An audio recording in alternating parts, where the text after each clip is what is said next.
Hello everyone, Ted Lacksonen, the country thinker here. Hope you had a nice week. And today we're moving on to episode 9 of The Eagle Has Crashed, which is the second half of August of 2029. And as I promised last week, you're going to meet the last of the new major characters in the book, the Republican leadership, along with someone in central Ohio. I don't have anything else I really want to add today, no background material or anything else, so what do you say we just go ahead and jump right in and get on to episode 9 of The Eagle Has Crashed, August of 2029 conclusion.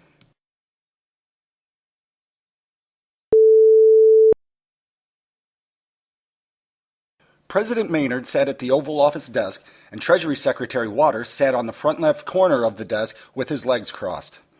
Facing Waters sat spiky-haired, ferocious Congresswoman Sandy Burks of Maryland.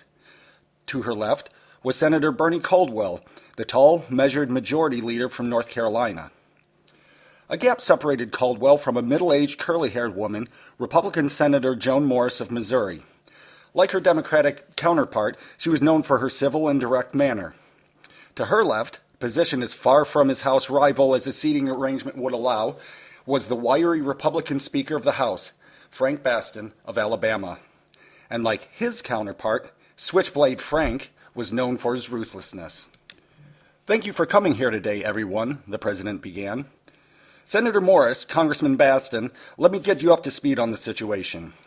The slowing economy is leading to declining revenues. Fed Chief Sullivan, however, has decided that she will not let us issue more debt to cover the looming shortfall." "Good for her," Baston said with a smirk. Chief Pirelli put a hand on his shoulder. Baston brushed it away. Maynard looked to the short-tempered Alabaman with an undeterred smile. "As I was saying, the economy appears to be slowing, and we need to find some new revenues quickly. I've been tossing around some ideas with my staff as well as my colleagues, and I want to open a dialogue with Republicans. Let me begin with you, Senator Morse. What would you propose?" "Cut spending, of course," she said, her curly hair bobbing as she nodded. "That's an instant fix."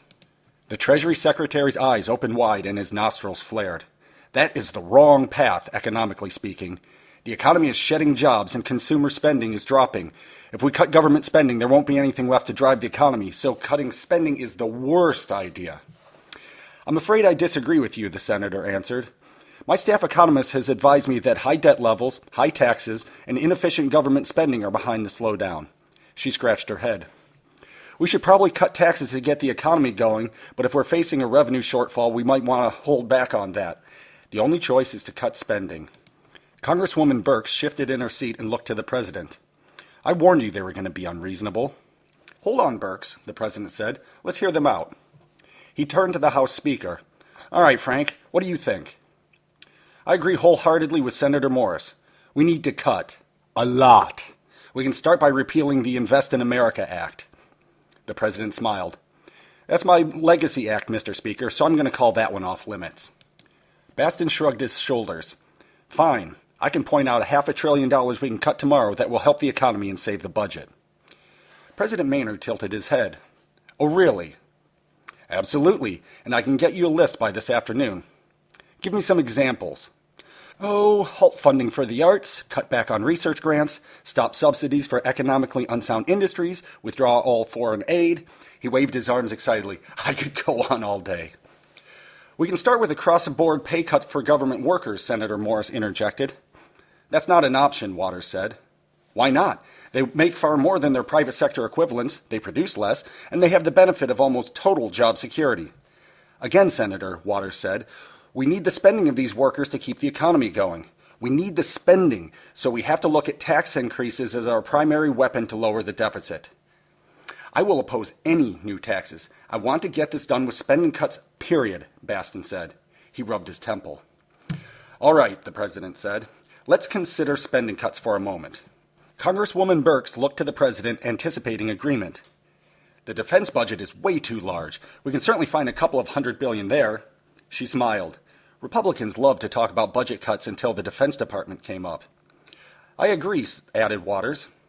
Baston grabbed his hair. "The defense budget has been chipped away for decades. Folks in defense have made every sacrifice that's been asked of them. We're almost as weak as a European country. If anything, we need to grow the defense budget." The president leaned back. I'm inclined to agree with you, Mr. Speaker. Baston raised his eyebrows, and Congresswoman Burks's jaw dropped. What? She exclaimed. We've talked about cutting the defense budget for years. Oh, let's just say that some things have happened that have changed my mind, Maynard said calmly. If the Queen of Feminists knew I got caught with my pants down, she'd really flip, he thought. It's about time a dove talks sensibly about defense, Baston said with a smile. Okay, let's take a different look at this problem, Maynard said. Perhaps we can reach a compromise that doesn't require either spending cuts or tax increases. Senator Morris tipped her head to the side again. Oh? Yes. Maynard stretched a hand toward Bernard Caldwell. Senator? Thank you, Mr. President. Caldwell turned in his seat to face the Republicans. We are looking for a stash out there somewhere that we can use for a one-time boost of cash to see the budget through to the recovery on the other side. If there is a recovery, Baston snorted. Watch the tone, Pirelli grunted into his ear. Caldwell closed his eyes and paused. Anyhow, we've been brainstorming for ideas of things we can sell or assets we can tap into to tide us over for a while. Then we can address the budget deficit problem at a more casual pace. Sounds like FDR's gold confiscation scheme, Senator Morris said. Secretary Waters smirked. It was a bit of an inspiration. What have you come up with so far? Senator Morris asked. The chief of staff stepped in front of the Republicans and handed them each a craft envelope. Our main proposal is in the confidential memos in those envelopes. We're hoping to call it the Big Compromise if we can get your support, Senator Caldwell said. Do not share any of the information in there with anyone other than your staff. The president leaned forward. Let's meet again in 2 days. Meanwhile, Mr. Speaker, get me your list of spending cuts so I can get Ben cranking on an analysis of your ideas. He stood up. Let's keep this absolutely quiet. I'd like to come to some sort of an agreement and then sell it as a bipartisan idea. If we can do that, we'll get it passed quickly.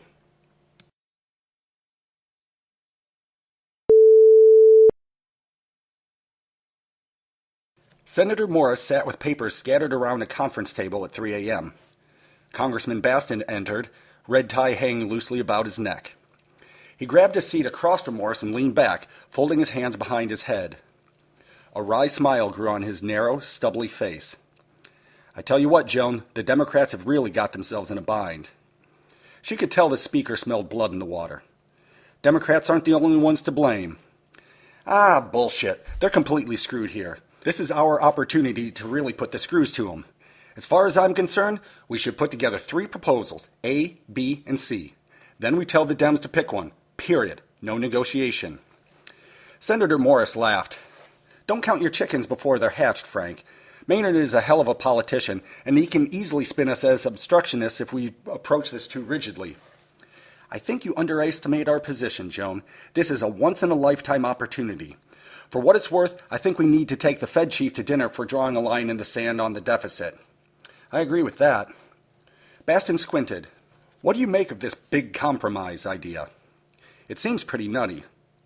I'm a bit concerned by it as well, but I have to admit that it would take care of the immediate budget shortfall problem. Baston rubbed his temple. And you may be right that a weasel like Maynard could sell it to the public as a long-term solution. Morris sighed. He's not a weasel, and he still has high approval ratings. The man could sell ice to an Eskimo. I'm afraid he can probably rally support for the big compromise, even though it would just make future debt problems worse. Maybe, but it appears the country's in survival mode right now, and that's what we should get the public to focus on. Senator Morris put her hands on the table.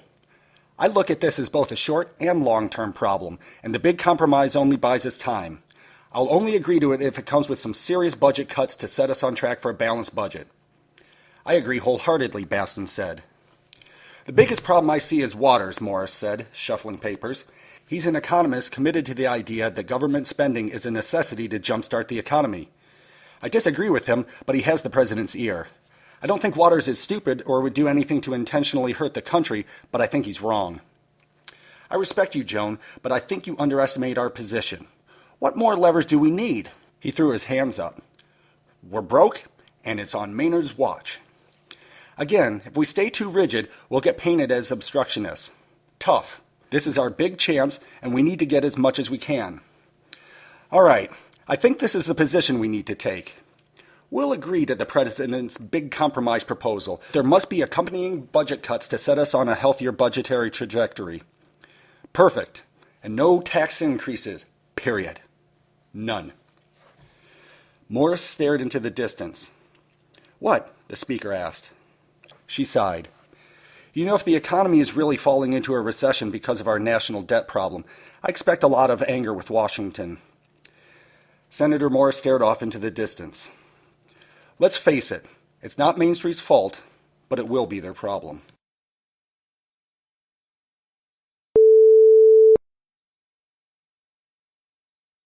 A stocky man with gray hair, wearing jeans and a blue t-shirt, clumped up an oak stairwell in leather work boots. When he reached the landing at the top, he turned to the left and stood in front of a door labeled 2A. He rapped on the door with his knuckles. He could hear the yipping of a dog from the inside. After a few moments, the black knob turned and the door slowly opened. An old black woman's wrinkled face appeared, as did the head of her schnauzer. Good afternoon, Grace, the man said. He knelt down and extended the back of his hands to the dog, who stepped forward and gave him a frantic tongue bath. And good morning to you too, Mr. Fluffy. He stood back up. What can I do for you, Mr. Snow? Asked Grace Mercer. You've known me for 5 years, Grace. I think you can call me John, he said. Yes, Mr. Snow, she said. He scratched his thinning gray hair. I stopped by to replace a front porch light bulb, and while I'm here, I thought I'd see if I could get the September rent. Oh, I'm sorry, Mr. Snow. I don't have it yet. I'm still waiting for my Social Security check. Snow wrinkled his brow and scratched between his shoulder blades. Still waiting for your Social Security check? Huh. I heard someone at the store say the same thing. Oh, don't worry, Mr. Snow. I'm sure it's nothing. Snow sighed. All right, Grace. I'll check back next week on the 1st. Maybe you'll have it then. I certainly hope so, she said. And she looked down to the floor. I'm really sorry, Mr. Snow. You know I always pay my bills on time. That's God's teaching. I know, you've been a great tenant, but I need to collect the rent or I'll lose this place. Oh, I don't want that to happen, she said with a smile that showed dental neglect. My last landlord wasn't nearly as nice as you. He wouldn't fix anything unless you called him 100 times. Snow smiled. Well, enjoy the rest of your afternoon. He bent down and patted the dog on the head. And you have a good day too, Mr. Fluffy.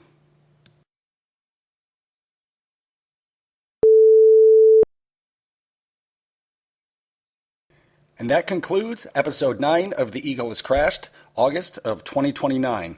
Next week, surprise, surprise, we'll move on to September. And if you're enjoying this and would like to purchase it in either paperback or ebook format, it's available at clearpeakpress.com, my publishing site, Amazon, Barnes & Noble, the iTunes Store, the Sony Store, Smashwords.com, and other retailers. A complete list can be found at the Eagle Has Crashed tab, which is across the top of this website. So have a great week, and I'll get back with you next Sunday.